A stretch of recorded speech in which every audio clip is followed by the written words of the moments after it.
हरियाणा में सियासी गहमा गहमी लगातार तेज हो रही है। प्रदेश में होने वाले पंचायत चुनाव को लेकर राजनीतिक बैठकें शुरू हो गई हैं। साथ ही इन बैठकों में 2024 की तैयारियों पर भी मंथन किया जा रहा है। दिल्ली में हरियाणा बीजेपी छोटी बैठक हुई है, वहां पर एक छोटी चोली की, जिसमें मुख्यमंत्री मनोहर लाल, हरियाणा बीजेपी के प्रदेश प्रभारी विनोद तावड़े, पार्टी प्रदेश अध्यक्ष ओपी धनखड़ रहे। तो उधर जबरदस्त गुटबाजी के बीच हरियाणा कांग्रेस में भी एक दिन का चिंतन शिविर का आयोजन किया गया। इस शिविर में 2024 की तैयारियों से लेकर कई मुद्दों पर चर्चा हुई है, लेकिन कांग्रेस के चिंतन शिविर की सबसे बड़ी चिंता गुटबाजी दिखी।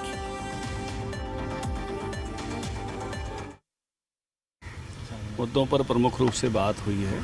सबसे पहला अभी हमारा शक्ति केंद्रों का की कार्यशाला हो रही है 22 के 22 जिलों में। उसके बारे में विस्तार से चर्चा हुई है। लगभग 4000 शक्ति केंद्र प्रमुख उसमें हरियाणा भर में भाग लेंगे। तो उसकी रूपरेखा, उसका सिलेबस, उसके बारे में विस्तार से चर्चा हुई। पंचायती राज चुनाव, उस बारे में भी विस्तार से चर्चा हुई है। सितंबर माह में अपेक्षित है पंचायती राज चुनाव, तो भारतीय जनता पार्टी की तैयारियों की हमने समीक्षा की है। आप जैसे बता रहे हैं उससे तो मुझे लगता है चिंतन की बजाय चिंता ज़्यादा हो रही होगी। आप जैसे बता रहे हैं उससे तो मुझे लगता है चिंतन की बजाय चिंता ज़्यादा हो रही होगी।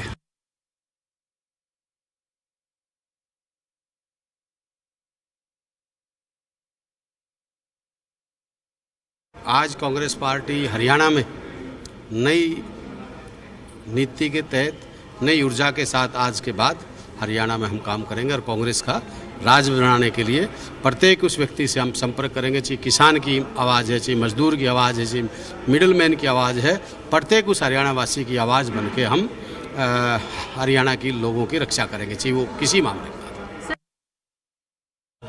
और निश्चित रूप से जो हमारे भारत जोड़ो यात्रा शुरू हो रही है, उसका क्या कार्यक्रम हरियाणा प्रदेश का रहेगा, इसके बारे में जन जागरण अभियान की जो हमारी 9 से 15 तारीख का कार्यक्रम है, हर जिले में 75 किलोमीटर पैदल यात्रा का है। अच्छे परिणाम निकलेंगे, ऐसे हमें पूरी उम्मीद है। ऐसे चिंतन शिविर का निश्चित रूप से पार्टी को फायदा होगा। तो पंचकुला में कांग्रेस का चिंतन शिविर चल रहा है। इसको लेकर जो सवाल उठ रहे हैं वो ये है कि क्या हरियाणा में पंचायत चुनाव के लिए सियासी बिसात बिछना शुरू हो गई है, क्योंकि एक तरफ कांग्रेस रणनीति बनाने में जुटी है तो बीजेपी भी पीछे नहीं है। सवाल नंबर 2 ये है कि 2024 में विपक्ष बीजेपी के सामने मजबूत चुनौती पेश कर सकेगा। ये एक बेहद ही अहम सवाल। सवाल नंबर 3 ये है कि क्या चिंतन शिविर और बढ़ाएगा हरियाणा कांग्रेस की चिंता। ये बहुत महत्वपूर्ण सवाल, क्योंकि आज भी जैसा कि हमने देखा कि कुछ लोगों को न्योता नहीं भेजा गया, कुछ लोगों को भेजा गया तो वो पहुंचे नहीं। तो एक गुटबाजी एक बहुत बड़ी समस्या कांग्रेस में अभी भी नजर आ रही है।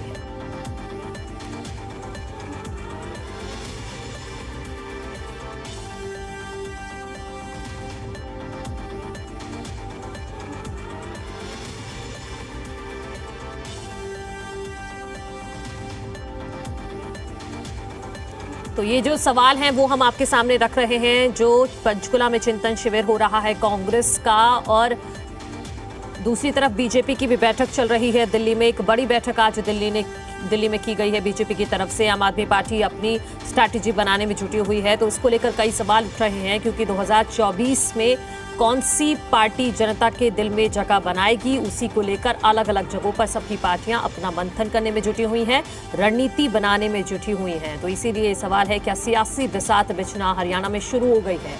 क्या 2024 में विपक्ष बीजेपी के सामने मजबूत चुनौती पेश कर सकेगा? और सवाल नंबर 3, क्या चिंतन शिविर और बढ़ाएगा हरियाणा कांग्रेस की चिंता? और इसी पर चर्चा करने के लिए तमाम मेहमान मेरे साथ जुड़ गए हैं। उनका परिचय आपसे करा देती हूँ। हमारे साथ रमन मलिक हैं, प्रवक्ता बीजेपी, अजय गुलिया, प्रवक्ता जेजेपी, मेहर सिंह, प्रवक्ता आम आदमी पार्टी, बजरंग दास गर्ग, नेता कांग्रेस, और विजेंद्र रेड्डू, प्रवक्ता है इनेलो के। आप सभी का बहुत बहुत स्वागत है। बजरंग दास गर्ग जी, आपसे ही शुरुआत करती हूं। क्या जो पंचकुला में आज चिंतन शिविर बुलाया गया, इसने आपकी और ज्यादा चिंता तो नहीं बढ़ा दी है?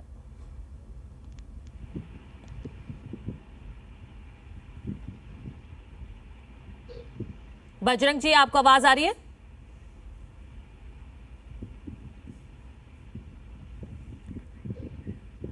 बजरंग दास गर्ग जी से ही मुझे शुरुआत करनी थी, लेकिन उनको आवाज नहीं मिल पा रही है मेरी। रमन मलिक जी, आपसे शुरुआत कर लेती हूँ। पहला कमेंट में रमन मलिक जी, आपको आवाज आ रही है? जी बिल्कुल। जी, तो मैं पहला कमेंट कांग्रेस के चिंतन शिविर पे ही आपसे लेना चाहती हूँ। कांग्रेस दरअसल ये कह रही है कि हम नई स्ट्रैटेजी के साथ मैदान में उतरने वाले हैं, नई ऊर्जा के साथ, और सब एकजुट होकर काम करेंगे।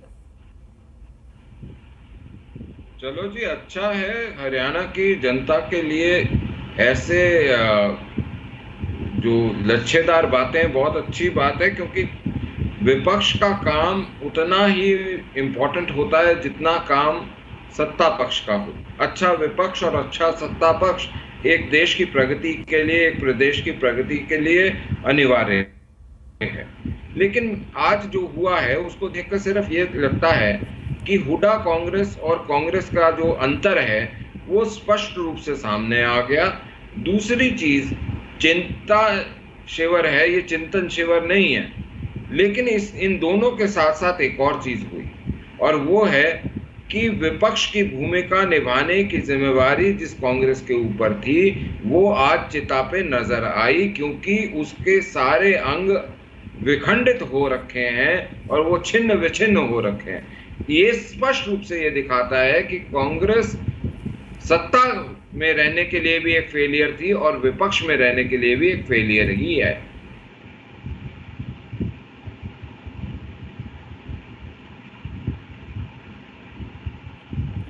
रमन मलिक जी, अब आवाज आ रही है आपको?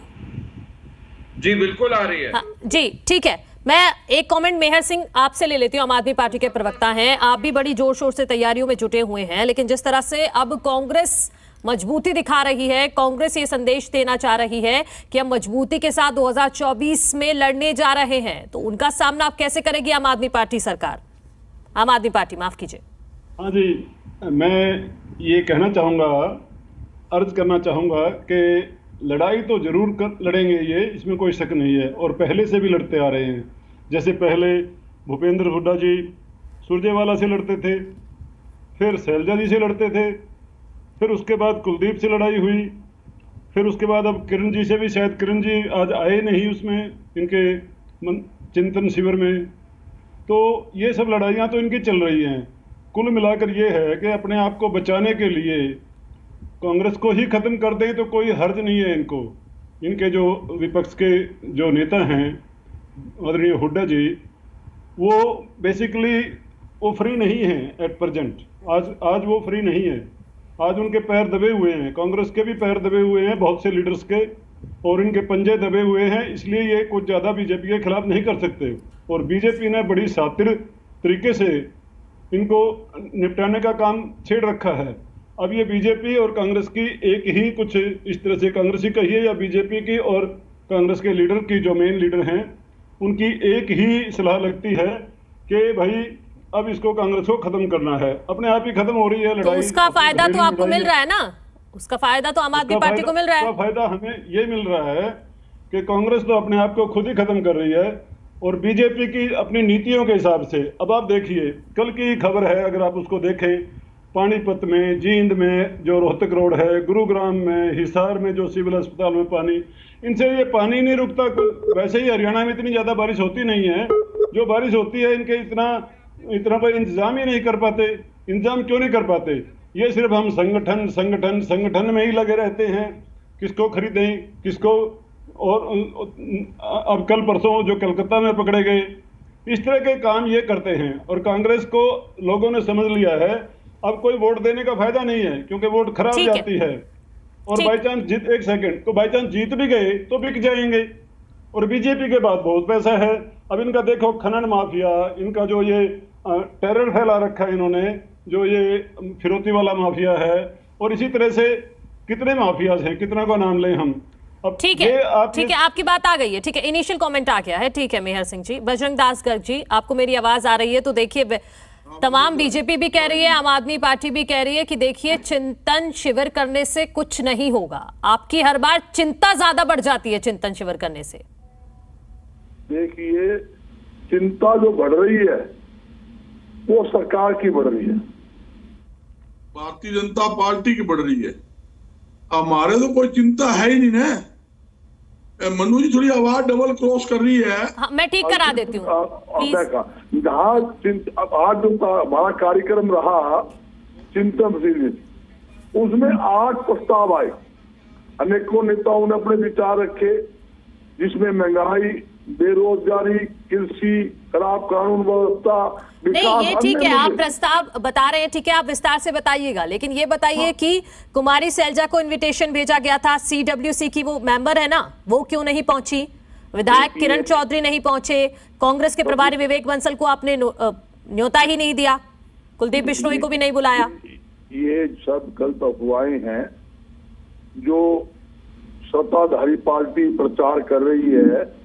यहाँ तक कि जब ये चिंतन शिविर की 1 तारीख मीटिंग चयन की गई, उस टाइम हमारे उदय भान जी प्रदेश अध्यक्ष विवेक बंसल जी के कार्यालय में उनके पास गए थे, उनसे विचार विमर्श करने के बाद मीटिंग रखी और उसके अंदर साफ लेटर लिखा है, लेटर में CWC मेंबर का भी जिक्र है, मोहम्मद सबका जिक्र है, तो सभी को निमंत्रण गया है, इसमें कोई दो राय, कोई बिजी हो सकता है, अलग बात है। मगर ये जो बार बार नहीं, ये मुद्दों को गोल करने के लिए गुटबंदी और फलाना, कोई गुटबंदी नहीं। आप देख लोगे पूरी हरियाणा कांग्रेस सड़कों पे उतरेगी, सड़कों पे रहेगी। और जहां तक बार बार ये कह संगठन नहीं है, संगठन नहीं है, आप अगस्त के महीनों में संगठन देख लोगे, संगठन भी कंप्लीट हो जाएगा। उसके अलावा जो मुद्दे मैंने बताए, 3-4 मुद्दे मेन हैं, जिसके अंदर एक तो है जन जागरण अभियान, दूसरा 90 के 90 विधानसभा क्षेत्र के अंदर पद यात्रा निकाली जाएगी, और एक बाहर तो जोड़ो अभियान के तहत AICC ने अभियान चलाया, उसके तहत हरियाणा के अंदर जो भी है उसके तहत हरियाणा काम करेगा। और कांग्रेस पार्टी हरियाणा जो है, हमारे नेता कार्यकर्ता घर घर, हर व्यक्ति से घर घर जाके सीधा संपर्क करेंगे और महंगाई, बेरोजगारी, खराब कानून व्यवस्था, जहां तक भ्रष्टाचार है, खनन माफिया लगा लो आप, शराब घोटाला, धान घोटाला, रजिस्ट्री घोटाला, हर मुद्दे के ऊपर ये कांग्रेस पार्टी फोकस करेगी और पूरी तरह से जनता के बीच, या 2024 अच्छी बात है, जनता के बीच आप जाइए, क्योंकि आप राजनीतिक पार्टी हैं, आपको जाना चाहिए और विपक्ष में भी हैं, लेकिन जो जनता के बीच में और बाकी दलों के बीच में एक मैसेज जा रहा है कि कांग्रेस एकजुट नहीं है, कांग्रेस एक साथ चलकर किसी भी मुद्दे पर क्यों नहीं आती है, मन्नू जी सब अलग थलग पड़ जाते हैं। कोई अलग थलग नहीं मन्नू जी, कोई भी कांग्रेस नेता अपने हलके में, अपने एरिया में कोई कार्यक्रम करता है, उससे पार्टी कमजोर थोड़ी होती है, पार्टी मजबूत होती है। उड्डा साहब आपका दरबार कार्यक्रम चल रहा है, उसके अंदर 50,000 आदमी, 40,000 आदमी इकट्ठे हो रहे हैं और पूरा देश संदेश जा रहा है, 1-5-4 जिले के लोग इकट्ठे होते हैं, संदेश जाता है। संदेश जाने से क्या होता है, मतलब दूसरा नेता लगा लो आप, और कांग्रेस के सीनियर नेता वो अपने हल्के में कार्यक्रम करते हैं, अपने इलाके में करते हैं, उससे पार्टी मजबूत होती है। इनके दिमाग में अभी अलग अलग कार्यक्रम अलग अलग क्या है। नहीं, चिंतन शिविर में मुझे ये बताइए, चिंतन शिविर में क्या कांग्रेस के प्रभारी हैं जब विवेक बंसल, तो उनकी क्या कोई जरूरत नहीं थी जो उनको इन्विटेशन नहीं भेजा गया? कुमारी सैलजा क्यों नहीं पहुंची, इसका भी जवाब दीजिए आप। देखिए विवेक, मैंने पहले ही बताया, विवेक बंसल जी से बातचीत करके ये शिविर रखा गया, और उसके बाद आपके चैनल मैंने खुद सुना, जी न्यूज ने सुनाया कि विवेक बंसल जी ने कहा मेरे से उदय भान जी आए थे, मेरे से बातचीत करके शिविर रखा है, मेरा जाना ना ये जाना ये कोई जरूरी नहीं है, मेरे समय होगा तो देख लूंगा। और यही बात उदय भान जी ने कही, भाई हमने तो लेटर निकाला है, प्रभारी आना चाहे तो स्वागत है, कोई दिक्कत नहीं। वैसे लोकल जो स्टेट का कार्यक्रम है उसमें ना आए तो भी कोई बात नहीं, आए तो भी स्वागत है। ये बात की, इसको बात किसी तरीके से कर लो, कान सीधा पकड़ लो, उल्टा पकड़ लो, इन्होंने ये कह दिया। अच्छा, तो मतलब आप कहना चाह रहे कि कोई इतनी इम्पोर्टेंट कोई बात नहीं थी कि कांग्रेस प्रभारी विवेक बंसल भी इसमें शामिल? नहीं, इस बात की मीटिंग बड़ी मतलब महत्वपूर्ण थी, मगर स्टेट के जो नेता थे, स्टेट के जो हमारे 90 के 90 विधानसभा में जो चुनाव लड़े, उनको बुलाया गया, पूर्व मंत्री पूर्व जो हमारे सांसद थे उनको बुलाया गया। ठीक है।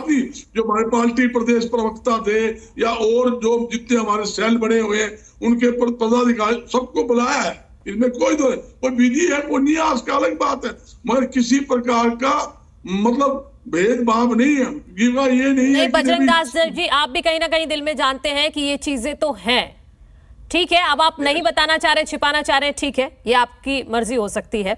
विजेंद्र रेड्डू जी, आप भी जोर शोर से दम तो हर बार भरकर जाते हैं, मेरी डिबेट में ही कई बार आपने बोला है कि इनेलो मजबूती के साथ लड़ रही है और आगे भी लड़ेगी चुनावों में, चाहे वो नगर निकाय के चुनाव हो और आगे पंचायत चुनाव और 2024 भी। लेकिन हमने देखा भी कि अभी कैथल में महिला जिला अध्यक्ष कमलेश शोकंद वो जीजेपी में शामिल हो गई हैं, झटके पर झटके आपको लग रहे हैं? देखिए मनोज जी, ये तो राजनीतिक उथल पुथल चलता रहता है और एक ट्रेन, पार्टियां एक ट्रेन होती है, कोई सवारी उतर रही है, कोई उसमें बैठ रही है और गाड़ी चलती रहती है, गाड़ी के ऊपर कभी इसका कोई ज्यादा असर नहीं पड़ा करता था। आपने देखा कि निकाय चुनाव में इंडियन नेशनल लोकदल पार्टी ने काफी अच्छा ग्रोथ किया है, उसके ऊपर मैं ज्यादा नहीं बोलूंगा, लेकिन ये सब जानते हैं कि काफी अच्छा ग्रोथ किया है। स्वयं भाजपा के ओम प्रकाश धनखड़ का मैंने स्टेटमेंट सुना था, उन्होंने भी कहा है कि हकीकत में इस इलेक्शन में यदि किसी ने ग्रोथ किया तो वो इंडियन नेशनल लोकदल पार्टी है, उनका ये बयान है। जहां तक पंचायत चुनाव की बात है Manoj ji, Indian national Lokdal party की अभी स्टेट की मीटिंग हुई थी 26 तारीख को बहादुरगढ़ में, वहां पूरी रणनीति तैयार की गई है और सभी हलकों के हल्का प्रभारी, जिला प्रभारी की ड्यूटी लगा दी गई है और सभी बड़े अपनी मेहनत से काम कर रहे हैं और हम जो बहुत ही शीघ्र हमारा जो है बूथ लेवल तक का संगठन, जहां भी कोई कमी है उसको सारे को पूरा करके एक मजबूत संगठन खड़ा करेंगे। और असलियत में जो आपने कहा है, आपके मुंह में घी शक्कर कि हम इन चुनाव में भी बड़ी मजबूती के साथ उभर करके आएंगे और बहुत अच्छा परिणाम आपको देखने को मिलेगा। और इसके साथ साथ जो 2024 का चुनाव है, 2024 का चुनाव तो होगा ही इंडियन नेशनल लोकदल पार्टी का, बाकी सारी पार्टियां कहीं ना कहीं इतना बड़ा आप दावा कर रहे हैं, किस बेस पर आप ये दावा कर रहे हैं कि इतनी बड़ा आप अगर दावा कर रहे हैं, जिस तरह से देख रहे हैं कि इनेलो का जनाधार खिसकता जा रहा है, उतनी मजबूत अब नहीं रही इनेलो जितनी हुआ करती थी? नहीं मनोज जी, आप ये बिल्कुल, मैं आपकी इस बात से सहमत नहीं हूँ।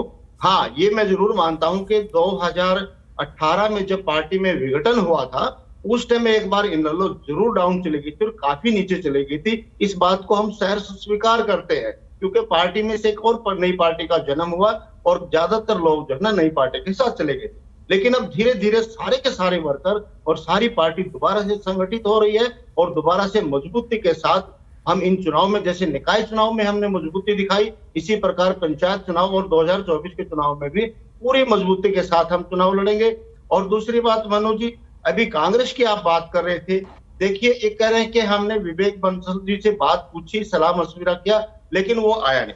अब मेरे पास ये अखबार की कटिंग है, जरा ये मैंने राउंड किया है, इसको पेन से राउंड किया। विवेक बंसल जी कह रहे हैं इसमें कि मैं जो भी कुछ हूँ प्रियंका राहुल व सोनिया गांधी की वजह से हूँ और विवेक बंसल हटाओ कांग्रेस को बचाओ, ये प्रिंट मीडिया में आया हुआ है।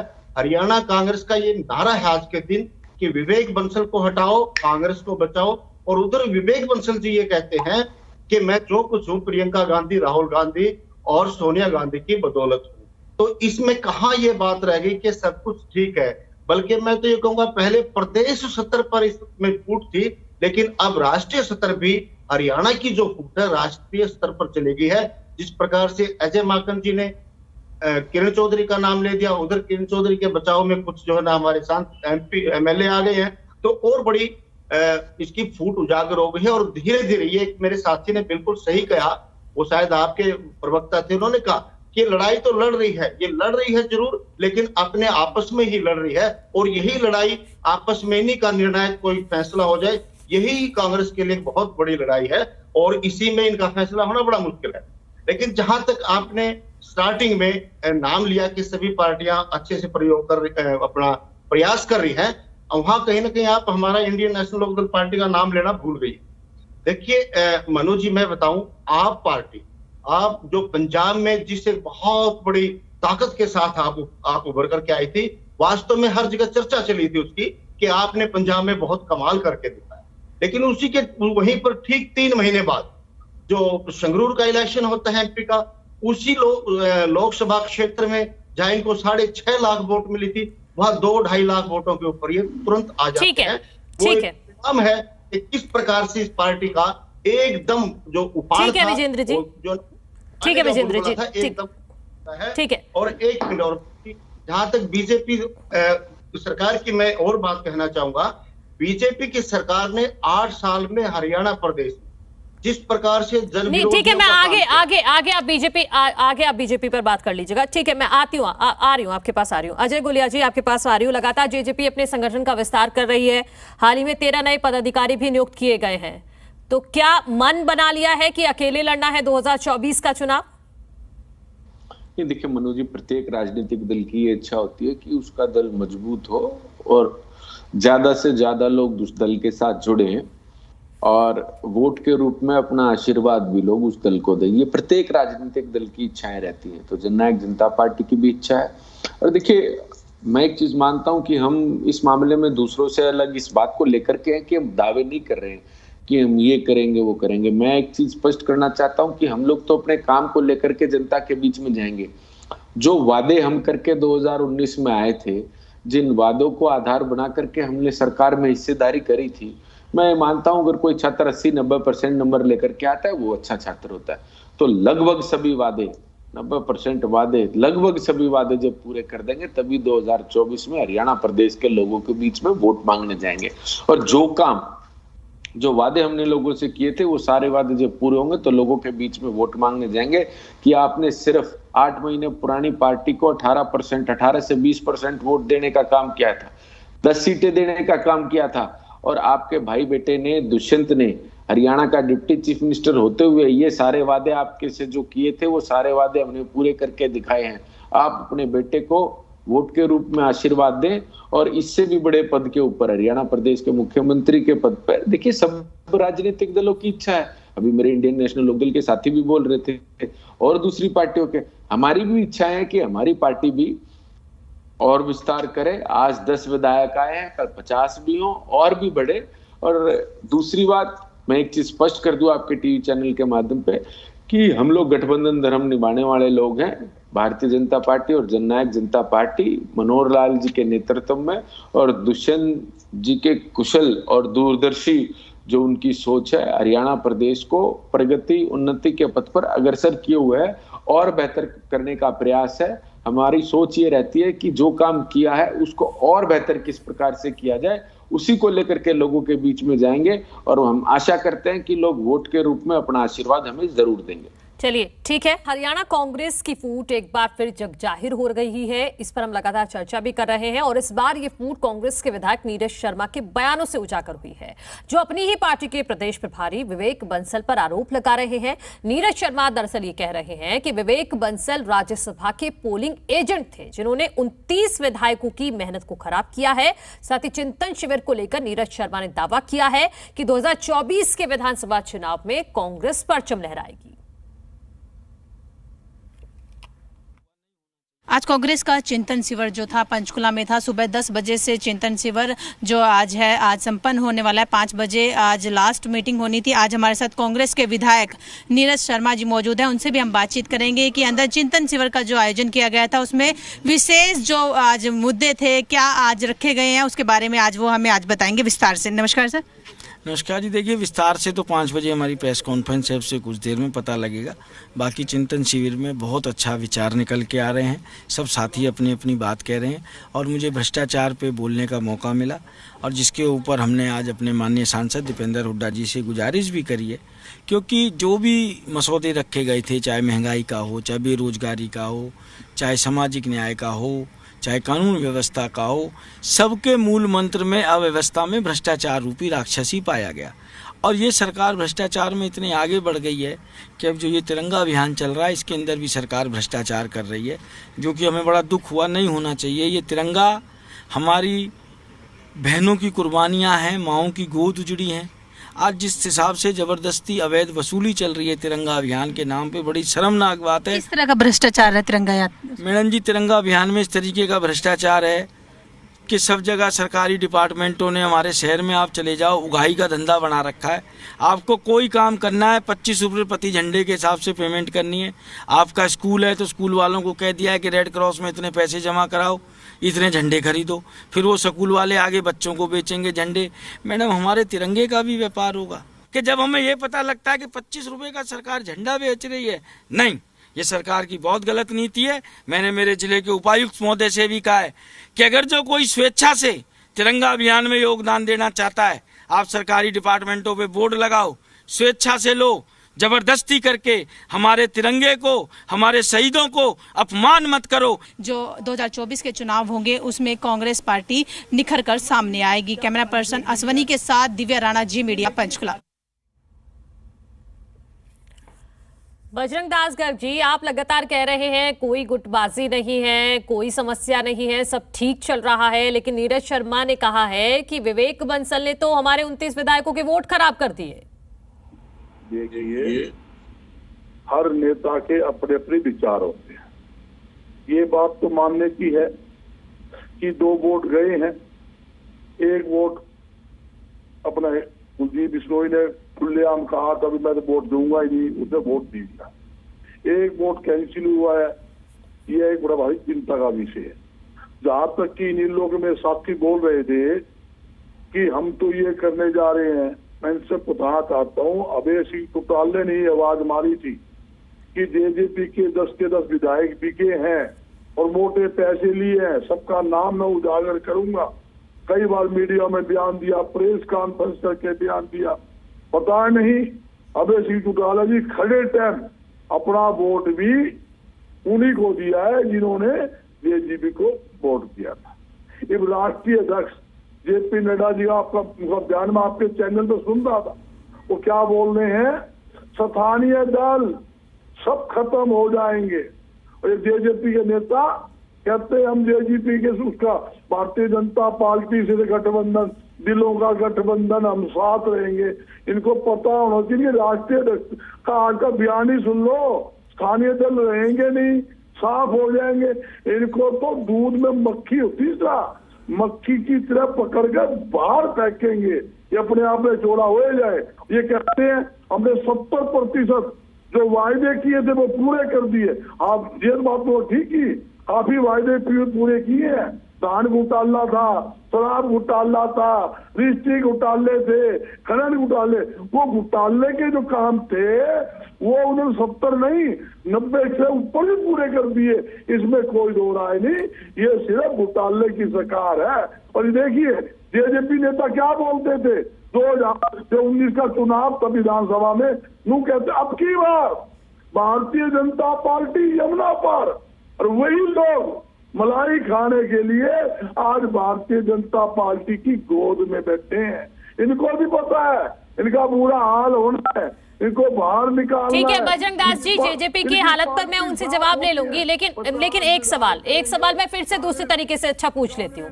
अच्छा मेरी बात सुनिए, जब आपको यही ना पता चले कि बीमारी क्या है तो फिर उसका इलाज कैसे होगा? नहीं बजरंग दास जी सुनिए, इस बात से क्यों बार बार कांग्रेस ये सहमत नहीं होती है कि हाँ गुटबाजी है? अगर आपको पता ही नहीं चलेगा कि क्या दिक्कत है, क्योंकि 2024 के चुनाव में आपको जाना है, तो आप कैसे लड़ेंगे? आप दिक्कत को ही स्वीकार नहीं करते कि हाँ एकजुट नहीं है कांग्रेस पार्टी। मन्नू जी, मैं आपको ये स्पष्ट करना चाहता हूँ, कांग्रेस एक नेशनल पार्टी, बड़ी पार्टी, और भारी तादाद के अंदर यहाँ कार्यकर्ता और नेता वर्कर इसमें जुड़े हुए हैं। आप देखो यार, अलग अलग काम कर, एक घर के अंदर 100 बर्तन धर दो, 50 धर दो, ये 5 ही बर्तन धर दो तो बजे तो गाने हैं। वो सोचते लड़ाई हो रही, लड़ाई नहीं है, हमारा सिस्टम है। हम हमारे प्रजातंत्र में हर एक व्यक्ति को अपनी बात कहने का, बात रखने का अधिकार है। नहीं तो अंदर यही तो समस्या है ना बजरंग दास गर्ग जी, तो वहां अंदर बातें क्यों नहीं होती हैं?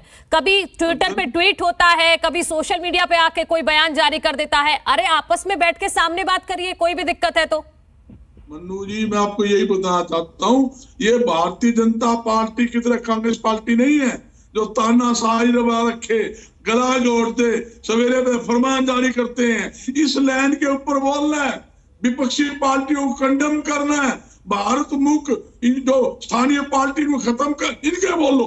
ये लोग क्या तो जो लिख के दे दिया वही तोते की तरफ पढ़ के बोल लेंगे जी आपका चैनल हो तो कोई और हो।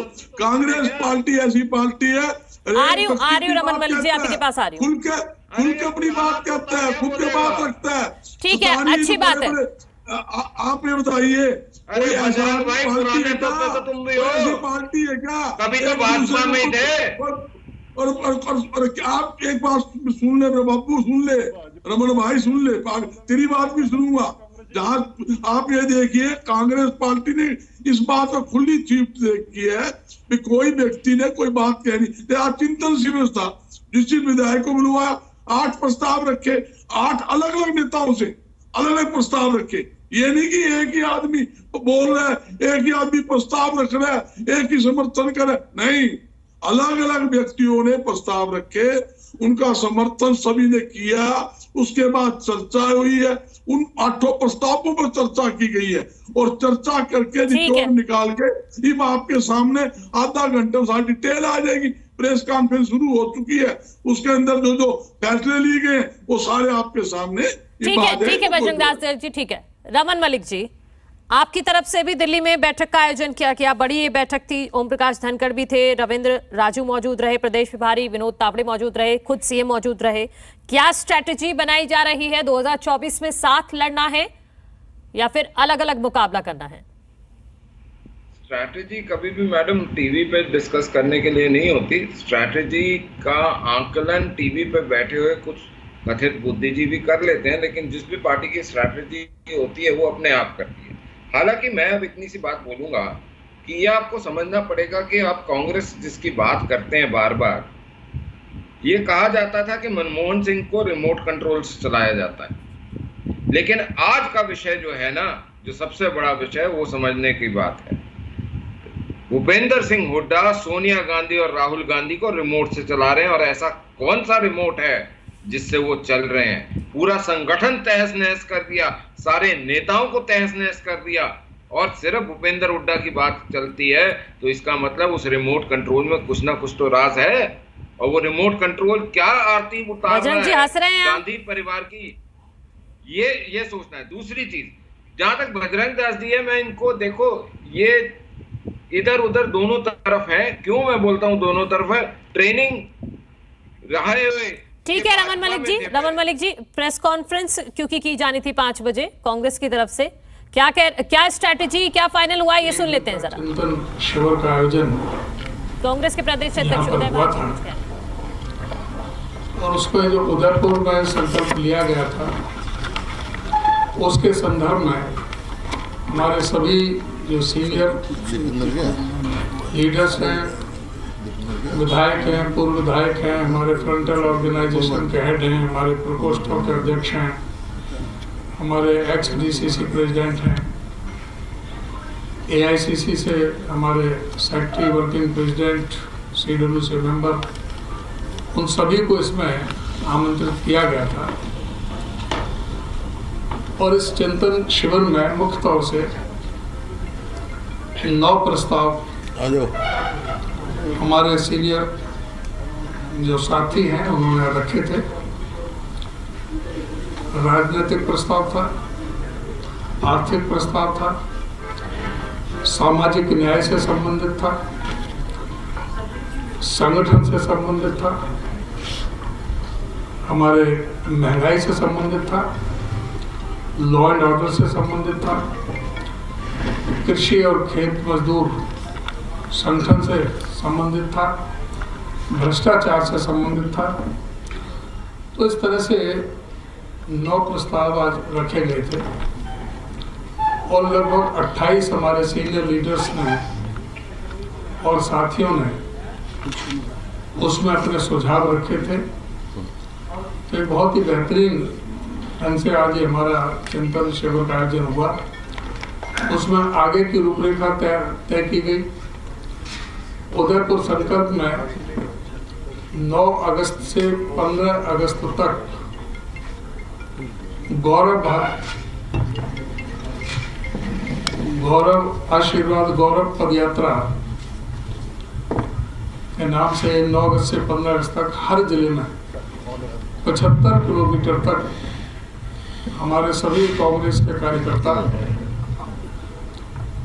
सभी जिलों में 75 किलोमीटर की पदयात्रा करेंगे और उस पदयात्रा में सारे जो ज्वलंत मुद्दे हैं और जो आज हमने राजनीतिक प्रस्ताव के जरिए जो आज पारित किए हैं उन पर व्यापक तौर से लोगों के बीच में जाएंगे, जन जन तक पहुंचाने का काम करेंगे कि जो समय परिस्थितियां जो चल रही हैं प्रदेश के अंदर और देश के अंदर, चाहे वो भ्रष्टाचार की है, चाहे वो कानून व्यवस्था की है, चाहे वो हमारे बेरोजगारी की है, चाहे वो महंगाई की है, चाहे वो ढहती हुई अर्थव्यवस्था की है, तो जो भी जिस तरह से सरकारी एजेंसियों को जो इस्तेमाल किया जा रहा है उनके संदर्भ में है, चाहे अग्निपथ योजना के बारे में है, ये सभी मुद्दों को जनता तक पहुंचाने का काम करेंगे। और भारत जोड़ो यात्रा जो हमारा 2 अक्टूबर से चलेगा उसके बारे में भी हमने जिक्र किया था, उसका जो व्यापक तौर से बाद में चर्चा की जाएगी। और 5 तारीख को अभी हमारे सभी जिला हेडक्वार्टर पर प्रोटेस्ट होगा और पीसीसी। तो कांग्रेस के चिंतन शिविर के बारे में जानकारी दे रहे हैं उदय भान जी, कांग्रेस के प्रदेश अध्यक्ष हैं हरियाणा के। रमन मलिक जी, कांग्रेस बार बार भ्रष्टाचार और कानून व्यवस्था को लेकर आपको घेर रही है, तो 2024 में कैसे निपटेंगे? मैं तो खुली चुनौती देता हूं कांग्रेस को भी, इनेलो को भी, आम आदमी पार्टी को भी, कि आपके पास अगर कोई भी ऐसा साक्ष्यात हो जिसको आप कोर्ट में सबमिट कर सकें तो कृपया करके हमारे ऊपर केस डालिए कि हमने भ्रष्टाचार करा है और उसके तथ्य कोर्ट में सबमिट करिए। आप सिर्फ इधर उधर बोल के भाग जाने का काम मत करिए। जैसे गली में कुछ छिछोरे से बच्चे होते हैं ना कि आएंगे, गाली देंगे और भाग जाएंगे, वैसा काम मत करिए। आप आइए, साक्षात के साथ आपके पास तथ्य सत्य हैं, आप दीजिए कोर्ट में। मैं आपको एक चीज पक्का बोलता हूं कि अगर आप ये साबित कर पाए कि मनोहर लाल जी की सरकार ने कहीं पे भ्रष्टाचार करा, मैं इस्तीफा दूंगा अपना। लेकिन अगर आप नहीं कर पाते तो ऐसे ऊंची बातें ना करिए। दूसरी चीज, मैं बड़े स्पष्ट रूप से एक और चीज बोलता हूं, ये जो रिमोट कंट्रोल गांधी परिवार के ऊपर 10 जनपद के ऊपर हुड्डा साहब का है, इसने कांग्रेस की छवि बची कुची भी हरियाणा में खत्म कर दी। आज वैक्यूम है। वैक्यूम ये है कि हरियाणा के अंदर विपक्ष कौन सा, विपक्ष कैसा, क्योंकि हरियाणा एक ऐसा प्रांत है जिसमें देशभक्ति कूट कूट के भरी हुई है। तो क्या वो कांग्रेस वालों के साथ रहेगा या आम आदमी पार्टी के साथ रहेगा? ये विपक्ष का दिमाग कि सरकार कैसी होनी चाहिए, क्या राष्ट्रवादी सरकार नहीं होनी चाहिए, इस प्रश्न का जब आप पूछेंगे तो जनता यही पूछेगी, बोलेगी कि एक साफ सुथरी सरकार जो मनोहर लाल ने दी है, मनोहर लाल जी ने दी है, और उन्होंने ये करके दिखाया है कि उन्होंने हरियाणा को जो सीएलयू के लिए और दूसरी अनैतिक गतिविधियों के लिए मशहूर हो गया था हुड्डा साहब के राज में, उसको उन्होंने मनोहर हरियाणा बना के दिखाया है और आगे भी अग्रसर है। लेकिन अब जो सबसे बड़ा सवाल है वो मैं पूछता हूं, वो ये कि आप अगर ये बोलते हैं कि हमने ठीक विकास नहीं करा, तो आप कम से कम ये तो वो मान रहे हैं कि हमने विकास करा, ठीक नहीं करा, उसमें कुछ कमी पेशी अगर है तो वो आप बताइए ना, कहां कमी पेशी है। वियर एंड टीयर या कोई और प्रॉब्लम आती है वो है। और जो आम आदमी पार्टी के नेता बोल रहे थे, मैं उनको कृपया करके बोलूंगा कि आप एक बारी जब बारिश होती है ना तो दिल्ली चले जाइए, मिंटो रोड और आसपास और बाकी सारे दिल्ली के अंदर जो हालात हैं, ठीक है, उसको भी देख लीजिए हरियाणा के ऊपर। ठीक है मेहर सिंह जी, आप माइक्रो मैनेजमेंट फॉर्मूले पर काम कर रहे हैं हरियाणा में। निकाय चुनाव में तो इतना वर्कआउट नहीं किया ये फॉर्मूला, लेकिन आपको लग रहा है कि आगे ये काम करेगा, क्योंकि 4 अगस्त से आप 2 दिन की एक चौपाल भी आयोजित करने जा रहे हैं गुरुग्राम में। बिल्कुल बिल्कुल जी, मैं ये कहना चाहूंगा तेवतिया जी कि हमारा निकाय चुनाव में भी काम किया है फार्मूला। हरियाणा में 10.3% हमारी वोट रही है, नॉर्थ जोन में हमारी 15% वोट रही है। ठीक है मेहर सिंह जी, मैं माफी के साथ आपको रोक रही हूँ। भूपेंद्र सिंह हुड्डा क्या कह रहे हैं चिंतन शिविर के बाद, वो एक बार सुनवा देते हैं दर्शकों को। पूर्व कांग्रेस के अध्यक्ष आपके पास नहीं है, किरण चौधरी नहीं है, और पार्टी के प्रभारी को तो आपने बुलाना ही जरूरी नहीं समझा, यानी संगठन तो आपका अभी तक संगठित नहीं हो पाया है ना? संगठन हमारा पूरी तरह से संगठित है। अगर एक आधा विधायक कोई अपने निजी काम से कोई नहीं आया तो उससे ये थोड़ी है कि भाई कि सारा जो यहाँ पर उपस्थित है। जहाँ तक रणदीप सुरजेवाला जी का बात है, वो अमेरिका गए हुए हैं अपने को ट्रीटमेंट के लिए, वो यहाँ पर है नहीं। बहन जी का मेरे पास फोन आया था सुबह, उन्होंने मेरे से कहा था शैलजा जी का कि मुझे कुछ ज़रूरी काम लग गया है, मैं आ नहीं पाऊँगी मेरी तरफ से। उन्होंने उनका आया है, टेलीफोन आया है। और जो ना आप ये देखें कि इतना प्रभावशाली ढंग से सारे लोग सभी सारे हमारे एक्स एमएलए सभी गुटबाजी दिखाई दिए कहीं पर, सारे एक्स MP सभी हमारे जो शीर्ष नेता हैं सभी हैं। कार्यकारी अध्यक्ष सारे आगे सर? नहीं, कार्यकारी अध्यक्ष नहीं आए, रामकिशन जी ने आए, उनकी जो पत्नी जो धर्म पत्नी जो विधायक हैं वो आई हुई, और उनकी तबीयत ठीक नहीं है, वो बीमार थे, तो उनकी जो विधायक पत्नी है वो यहाँ पर आई हुई थी। तो ये तो कोई बात नहीं है। और उनके जो ना करण चौधरी श्रुति चौधरी ने कोई अपने क्षेत्र में कोई प्रोग्राम रखे हुए थे, तो उन्होंने कहा था कि मैंने ऑलरेडी पहले से प्रोग्राम कर रखे हैं सर। ठीक है, 31 जुलाई तक संगठन बनाना था, नई तारीख क्या रखी है सर अब आगे? अगस्त में। ऐसा है कि जो 1 महीने पहले तो आपको पता ही है कि हम पीछे चल रहे थे, लेकिन हमने वो भी कवर किया है। हमारा जो ऑल इंडिया कांग्रेस कमेटी की तरफ से जो चुनाव शेड्यूल जारी हुआ, उसमें PCC को 20 अगस्त तक का समय दिया था कि 20 अगस्त तक का ये बनाना है संगठन। तो हम 20 अगस्त तक पूरा संगठन बना के तैयार कर देंगे, सारा 20 तारीख से पहले आपको मिल जाएगा। 20 तक प्रवक्ताओं की सूची तैयार होगी सर, या उसमें और भी कोई ऐड ऑन होना है? क्योंकि 2-3 बार आ चुकी होगी प्रवक्ताओं की सूची जो आई है अप्रूव होकर के वो आपके सामने आ चुकी हैं। और जो ये तो ऐसे निरंतर प्रक्रिया है, कोई और भी प्रवक्ता जोड़ना पड़ेगा तो जोड़ा जा सकता है। इसमें कोई ऐसा तो है नहीं कि कोई इसमें कोई बैन लग गया है। वो हटाना पड़ेगा तो हटा देंगे। तो मीडिया के सवालों का जवाब दे रहे हैं उदय भान जी। मेहर सिंह जी, एक कमेंट जल्दी से। मैं अभी जो ठीक है, मैं आ रही हूँ, आपके पास भी आ रही हूँ।